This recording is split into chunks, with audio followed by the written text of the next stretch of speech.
ಎಲ್ಲರಿಗೂ ನಮಸ್ಕಾರ. ಶುಭ ಜ್ಯೋತಿಷ್ಯ ಯೂಟ್ಯೂಬ್ ಚಾನಲ್ಗೆ ಸ್ವಾಗತ. ಈ ಮೇಷ ರಾಶಿಯವರ ಅಂತ್ಯ ಹೇಗಿರುತ್ತೆ ಗೊತ್ತಾ? ಎಷ್ಟು ಭಯಾನಕವಾಗಿರುತ್ತಾ ಅಥವಾ ಸಾಮಾನ್ಯವಾಗಿರುತ್ತಾ ಎಂಬುದರ ಬಗ್ಗೆ ಈ ವಿಡಿಯೋದಲ್ಲಿ ನಾನು ನಿಮಗೆ ತಿಳಿಸ್ತಾ ಹೋಗ್ತೀನಿ, ಬನ್ನಿ. ಅದಕ್ಕೂ ಮುನ್ನ ನೀವೇನಾದರೂ ಮೇಷ ರಾಶಿಯವರಾಗಿದ್ದರೆ, ದೇವರು ಮತ್ತು ಜ್ಯೋತಿಷ್ಯ ಶಾಸ್ತ್ರನ ನಂಬೋದಾದರೆ ಈ ವಿಡಿಯೋಗೆ ಈಗಲೇ ಒಂದು ಲೈಕ್ ಕೊಡಿ ಮತ್ತು ತಪ್ಪದೇ ನಮ್ಮ ಶುಭ ಜ್ಯೋತಿಷ್ಯ ಯೂಟ್ಯೂಬ್ ಚಾನಲನ್ನು ಸಬ್ಸ್ಕ್ರೈಬ್ ಮಾಡ್ಕೊಳ್ಳಿ. ಹಾಗೆ ಈ ವಿಡಿಯೋನ ಎಲ್ಲರಿಗೂ ಕೂಡ ಶೇರ್ ಮಾಡಿ. ಜ್ಯೋತಿಷ್ಯದಲ್ಲಿ ಪ್ರತಿಯೊಂದು ರಾಶಿಗೂ ಕೂಡ ಒಂದು ವಿಶೇಷವಾದ ಸ್ವಭಾವವಿರುತ್ತೆ. ಜೀವನ ಶೈಲಿ ಮತ್ತು ವಿಧಿಯ ರಹಸ್ಯ ಕೂಡ ಅಡಗಿರುತ್ತೆ. ಅದೇ ರೀತಿ ಹಲವರು ಕೇಳುವಂತಹ ಪ್ರಶ್ನೆ ಏನು ಗೊತ್ತಾ? ಮೇಷ ರಾಶಿಯವರ ಅಂತ್ಯ ಹೇಗಿರುತ್ತೆ, ಯಾವ ಕಾರಣಗಳಿಂದ ಹೆಚ್ಚು ಜಾಗ್ರತೆಯನ್ನು ವಹಿಸ್ಕೊಬೇಕು ಅನ್ನೋದ್ರ ಬಗ್ಗೆ ಈ ವಿಡಿಯೋದಲ್ಲಿ ನೋಡೋಣ. ಇದು ಕೇವಲ ಜ್ಯೋತಿಷ್ಯದ ಪ್ರಕಾರವಾಗಿರುತ್ತೆ. ಜ್ಯೋತಿಷ್ಯದ ನಂಬಿಕೆ ಮತ್ತು ಮನರಂಜನೆಗಾಗಿ ಮಾತ್ರವಾಗಿರುತ್ತೆ. ಯಾರನ್ನು ಕೂಡ ಭಯಪಡಿಸುವ ಉದ್ದೇಶ ಆಗಿರೋದಿಲ್ಲ. ಮೇಷರಾಶಿಯವರ ಸ್ವಭಾವದ ಬಗ್ಗೆ ನೋಡೋದಾದರೆ, ಮೇಷರಾಶಿ ಅಂದರೆ ಅಗ್ನಿ ತತ್ವದ ರಾಶಿ. ಈ ರಾಶಿಯ ಅಧಿಪತಿ ಬಂದು ಕುಜಗ್ರಹ ಆಗಿರ್ತಾರೆ. ಮೇಷರಾಶಿಯವರು ತುಂಬಾ ಧೈರ್ಯಶಾಲಿಗಳು. ಯಾವ ಕೆಲಸಕ್ಕೂ ಮೊದಲು ಹೋಗುವಂತಹ ಗುಣ ಇವರದ್ದಾಗಿರುತ್ತೆ. ಆದರೆ ಇದೇ ಆತುರ ಕೆಲವೊಮ್ಮೆ ಅಪಾಯಕ್ಕೂ ಕೂಡ ಕಾರಣವಾಗಬಹುದು.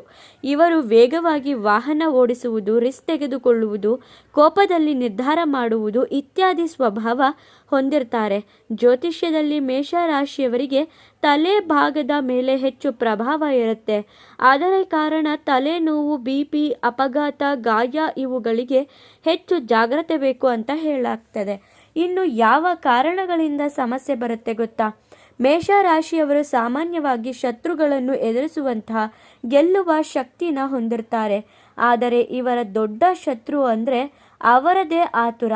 ಕೋಪದಲ್ಲಿ ವಾಹನ ಚಾಲನೆ ಮಾಡೋದು, ಅತಿಯಾದ ಸ್ಪೀಡ್ ಮಾಡೋದು, ಅವಸರದ ನಿರ್ಧಾರ ಮಾಡೋದು, ಜಗಳದ ಸ್ವಭಾವ ಇಟ್ಕೊಳ್ಳೋದು, ಹಠಮಾರಿತನದವರು ಇವು ಜೀವನದಲ್ಲಿ ದೊಡ್ಡ ಸಮಸ್ಯೆನ ಈ ರಾಶಿಯವರಿಗೆ ತರ್ತಾರೆ. ಜ್ಯೋತಿಷ್ಯದ ಪ್ರಕಾರ ಕೆಲ ಮೇಷರಾಶಿಯವರು ಅಪಘಾತಗಳಿಂದ ಜಾಗ್ರತೆ ಇರಬೇಕು ಅಂತ ಹೇಳಲಾಗ್ತಿದೆ. ಮುಖ್ಯವಾಗಿ ಬೈಕು ಅಥವಾ ಕಾರ್ ಸ್ಪೀಡ್, ಬೆಂಕಿ ಸಂಬಂಧಿತಂತಹ ಕೆಲಸ, ಎಲೆಕ್ಟ್ರಿಕ್ಗೆ ಅಪಾಯ, ತಲೆಭಾಗಕ್ಕೆ ಗಾಯ, BP ಮತ್ತು ಹೃದಯದ ಒತ್ತಡ ಇವುಗಳ ಬಗ್ಗೆ ನೀವು ಹೆಚ್ಚು ಗಮನನ ಕೊಡಬೇಕಾಗುತ್ತೆ. ಹಾಗೆಯೇ ಈ ರಾಶಿಯವರಿಗೆ ಶನಿ ದೆಸೆ, ರಾಹು ದೆಸೆ ಅಥವಾ ಕುಜ ದೋಷ ಇದ್ದರೆ ಅಪಘಾತ ಯೋಗ ಹೆಚ್ಚಾಗಬಹುದು ಎಂದು ಕೆಲ ಜ್ಯೋತಿಷಿಗಳು ಕೂಡ ಹೇಳ್ತಾರೆ. ಆದರೆ ಒಂದು ವಿಷಯ ನೆನ್ಪಿಟ್ಕೊಳ್ಳಿ, ಒಬ್ಬರ ಜೀವನ ಮತ್ತು ಮರಣವನ್ನು ನಿಖರವಾಗಿ ಯಾರೂ ಕೂಡ ಹೇಳಲು ಸಾಧ್ಯವಾಗಲ್ಲ. ಅದು ದೇವರ ಕೈಯಲ್ಲಿರುವಂತಹ ರಹಸ್ಯ.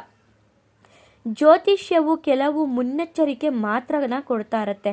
ಮೇಷರಾಶಿಯವರು ಹೇಗೆ ಸುರಕ್ಷಿತವಾಗಿರಬೇಕು, ಕೋಪನ ನಿಯಂತ್ರಣ ಮಾಡಬೇಕು, ವಾಹನನ ಜಾಗ್ರತೆಯಿಂದ ಓಡಿಸ್ಬೇಕು, ಆರೋಗ್ಯ ಪರೀಕ್ಷೆಗಳನ್ನ ಮಾಡ್ಕೊಬೇಕು, ಮಂಗಳವಾರ ಪೂಜೆ ಮಾಡಬೇಕು, ಧ್ಯಾನ ಮತ್ತು ಶಾಂತಿನೂ ಕೂಡ ಈ ರಾಶಿಯವರು ಮಾಡ್ಕೊಬೇಕಾಗಿರುತ್ತೆ. ಮರಣ ಎಂಬುದು ಪ್ರತಿಯೊಬ್ಬರಿಗೂ ಕೂಡ ನಿಶ್ಚಿತ. ಆದರೆ ಯಾವಾಗ, ಹೇಗೆ ಎನ್ನುವುದು ಯಾರಿಗೂ ಕೂಡ ಗೊತ್ತಿರಲ್ಲ. ಜ್ಯೋತಿಷ್ಯ ನಮ್ಮ ಜೀವನಕ್ಕೆ ಮಾರ್ಗದರ್ಶನ ಕೊಡಬಹುದು, ಆದರೆ ಭಯ ಹುಟ್ಟಿಸಲಲ್ಲ. ಮೇಷರಾಶಿಯವರು ಧೈರ್ಯಶಾಲಿಗಳು. ಅವರ ಜೀವನದಲ್ಲಿ ದೊಡ್ಡ ಸಾಧನೆ ಮಾಡುವಂತಹ ಶಕ್ತಿ ಇರುತ್ತೆ. ಅವರು ಸ್ವಲ್ಪ ಶಾಂತಿ ಮತ್ತು ಜಾಗ್ರತೆಯನ್ನು ಇಟ್ಟರೆ ಜೀವನದಲ್ಲಿ ಸುಂದರವಾಗಿ ನಡೆಸ್ಕೊಂಡು ಹೋಗ್ಬೋದು. ನೋಡಿದ್ರಲ್ಲ, ಈ ಮೇಷರಾಶಿಯವರ ಅಂತ್ಯ ಈ ಕಾರಣಗಳಿಂದ ಬರಬಹುದು.